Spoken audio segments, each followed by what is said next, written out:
Halo, apa kabar? Assalamualaikum warahmatullahi wabarakatuh. Selamat menjalankan ibadah puasa ya.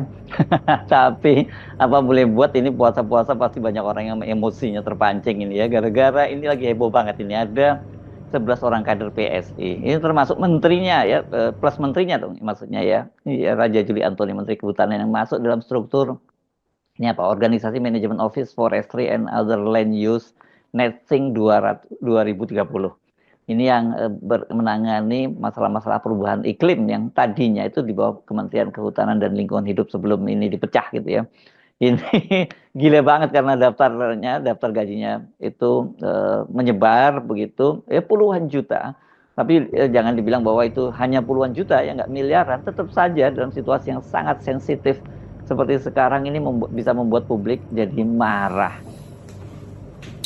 Ya, sepertinya mumpungisme, apa namanya, moral hazard tidak terbentuk tuh. Mumpung ada kekuasaan, pastikan bahwa relasi-relasi politik ditumpuk di kementerian. Kan itu yang akhirnya membuat rakyat merasa memang Indonesia makin lama makin gelap. Bayangkan misalnya berita itu ada 11 kader dari apa namanya partai saudara Kaisang itu, partai PSI itu yang menterinya adalah Menteri Kehutanan, kemudian dimasukkan semua di situ tuh 11 kadernya, dan bahkan ada yang meneliti dan ada yang suami istri rupanya di situ kan. Jadi bocoran-bocoran ini yang pasti menuntun kembali kita untuk menyimpulkan, jadi menuntun untuk menyimpulkan bahwa efisiensi itu memang sekedar omon-omon. Nah, kasus-kasus macam ini pasti banyak tuh, bahwa akan ada mungkin dalam hari ini pemanggilan seorang menteri, tetapi pada saat yang sama ada menteri yang masih mengumpulkan cawe-caweknya tuh. Jadi itu sebetulnya yang membuat kita menganggap bahwa mata netizen itu betul-betul cerdik untuk menemukan jejak persembunyian para koruptor tuh, atau jejak persembunyian para manipulator, atau jejak persembunyian mereka yang kelebihan kekuasaan lalu memasang perangkatnya itu dari dalam lingkungannya sendiri. Kan itu yang sebetulnya harus dikejar oleh Presiden Prabowo, karena membersihkan dari dalam itu penanda pertama bahwa dia bisa membersihkan yang ada di luar kan. Jadi konsekuensi dari keterbukaan informasi, maka netizen bisa ngulik-ngulik, bisa keputusan menteri itu dibuka dicari-cari atau window shopping, tiba-tiba ketemu di sebuah situs. Jadi diedarkan sekarang, makin banyak diedarkan bocoran-bocoran itu, termasuk bocoran sensasi soal Pertamina, karena sangat mungkin tidak sekedar berhenti pada anak perusahaannya, tapi di tingkat yang lebih tinggi gejala semacam itu berlangsung. Dan itu yang membuat kita makin yakin bahwa Indonesia ada di dalam kesulitan untuk memberantas korupsi. Sangat mungkin juga soal Pertalite ini, Pertamax ini bisa sampai ke seorang menteri itu. Dan semua hal yang membutuhkan kejelasan itu akhirnya mulai dibaca sebagai keadaan yang berbahaya di Indonesia, karena tetap kita ada dalam kegelapan. Saya kok jujur kasihan ya jadinya melihat Pak Prabowo ya ini dipermalukan oleh pembantunya, sekaligus programnya disabot oleh Pak ya ini. Dan ini yang nyabot menteri yang berasal dari kader partai PSI lagi ya, yang partainya Pak Jokowi, yang mereka mengusung Jokowisme itu ya. Kan ini di saat Pak Prabowo menggembar-gemborkan efisiensi, kemudian salah satu menterinya itu malah aji mumpung nampung kader-kader dari partainya sendiri, dan ada yang suami istri. Kan tetap harus kita lihat kebutuhannya apa itu merekrut kader partai di dalam satu kementerian kan, dan banyak sekali. Jadi sebetulnya satu-satunya keterangan adalah untuk nyuri, kan itu intinya kan, nyuri informasi lah atau membangun jaringan. Tapi itu satu corruptive mind, korupsi sejak dalam pikiran tuh, yaitu memasang peralatan sendiri untuk menjalankan kekuasaan, dan cara menjalankannya betul-betul dinastikal kan, bagian-bagian atau nepotisme, bahkan itu bisa disebut nepotisme karena dari partai yang sama menguasai kementerian negara yang sebetulnya di dalamnya itu ada bisnis besar di situ, karena soal hutan dan sumber daya di dalamnya tuh. Tapi kita makin melihat bahwa membiayai mereka yang sebetulnya tidak dalam kapasitas mengerti secara teknokratik soal-soal lingkungan, itu artinya kita harus membayar mereka. Pada Pak Prabowo ingin ada penghematan, karena APBN akan bayar mungkin gajinya 50 sampai 100 juta satu orang tuh kan, belum lagi hal-hal yang sifatnya insentif. Jadi tetap publik mampu untuk melihat apa sebetulnya yang sedang berlangsung di negeri ini, dan makin lama memang indeks persepsi korupsi kita yang nggak pernah maju-maju tuh. Jadi makin lama makin memburuk cara masyarakat sipil melihat fenomena ini, atau bahkan cara internasional merumuskan bahwa Indonesia ini memang sarang koruptor. Jadi betul bahwa OCCRP itu memang jatuh dipilihlah Presiden Jokowi, dan kita tetap ingin tahu apa sebetulnya kualitas pertama atau kualifikasi pertama yang bisa dipakai untuk menyatakan bahwa korupsi itu dimulai dari jaringan kekuasaan yang dibangun untuk menampung rezeki yang tidak halal atau bahkan rezeki yang ilegal.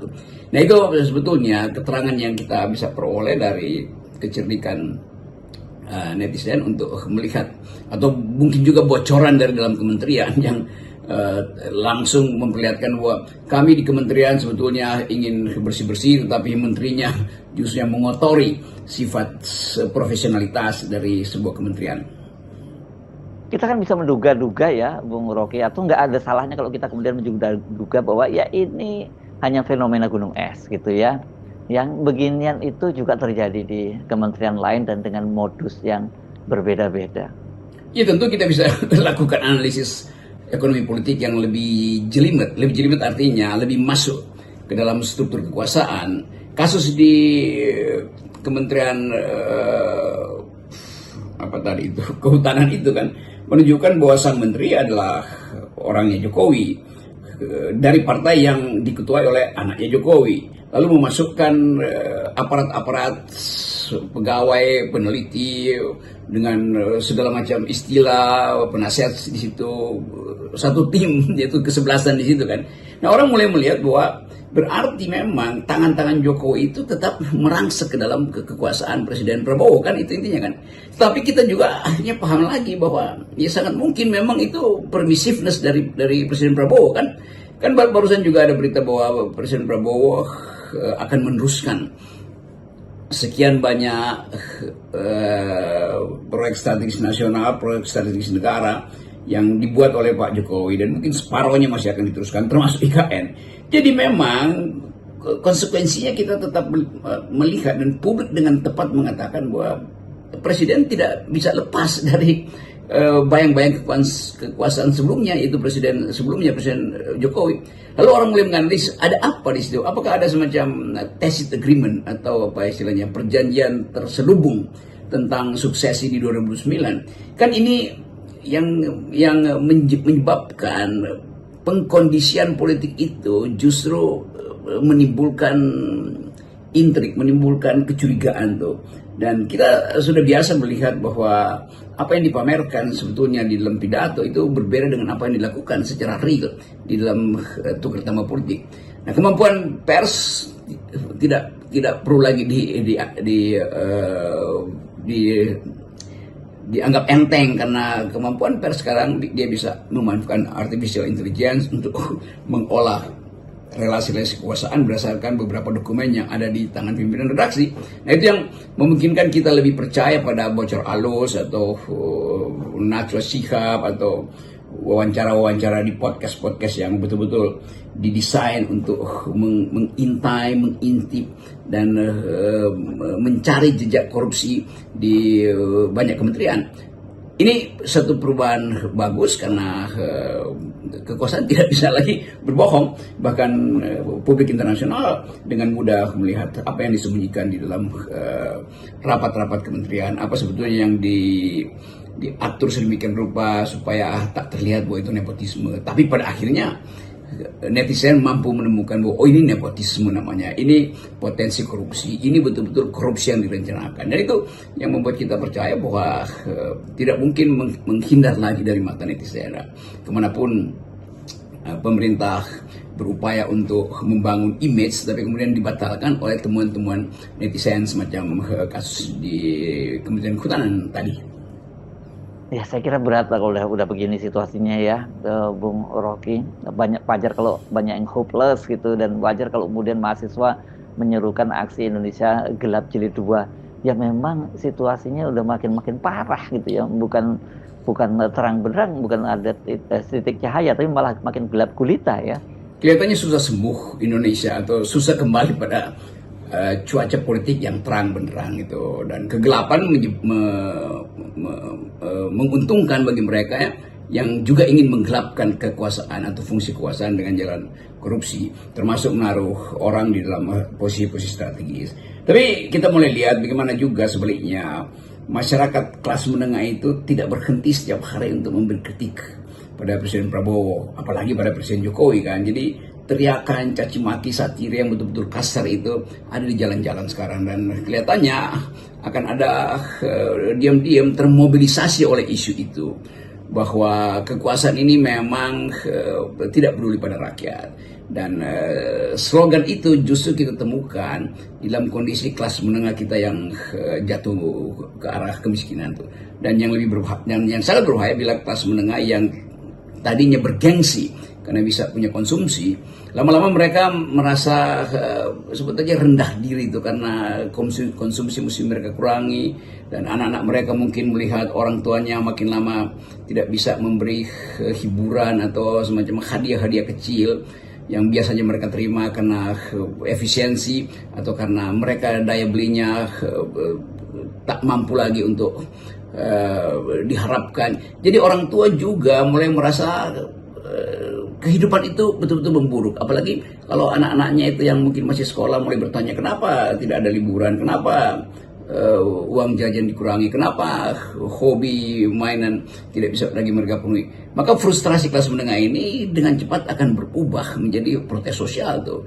Yang berbahaya kalau protes sosial itu kemudian tumbuh sebagai atau bergerak ke arah isu-isu rasial, bergerak ke arah isu-isu agama, dan itu juga tidak bisa dicegah karena outletnya akan dicarikan juga oleh kekuatan sejarah tuh. Nah, kita mulai melihat bahwa terjadi semacam aglutinasi, penggumpalan kekuasaan dengan memanfaatkan jaringan elite ini untuk mengepung APBN yang memang terbatas dan memang diefisienkan, tetapi upaya untuk merampok negara tidak pernah berhenti.